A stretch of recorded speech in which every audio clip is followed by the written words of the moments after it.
Сәлем достар, бүгін екі түрлі салат жасаймыз. Видео ұнаса лайк басып, жаңадан рецептер жібермей алмау үшін тіркеліп, қоңырау белгісін басып қойыңыздар. Ең бірінші капуста салатын жасаймыз. Капустамызды жақсылап турап араластырамыз. Сәбізімізді теркадан өткізіп аламыз.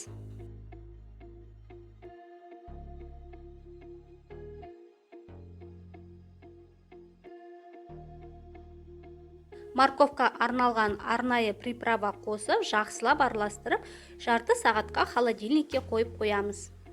Салатымыз өте дәмді және тез жасалады. Жасап көріңіздер.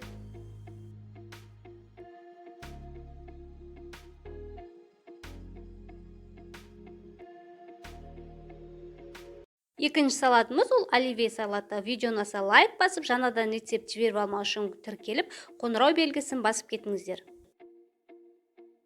Көкөністерімізді суға қайнатып пісіріп аламыз. Картошка, сәбіз, жұмыртқа, колбасаны төрт-пішлеп турап, барлығын қосамыз.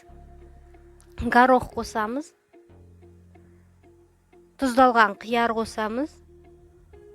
Майонезімізді қосып, дәміне қарай тұз, бұрыш қосып, жақсылап араластырамыз.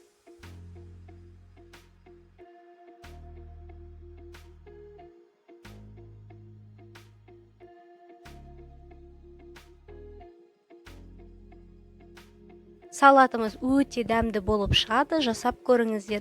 Видеоның соңына дейін көргендеріңізге рахмет. Видео ұнаса лайк басыңыздар.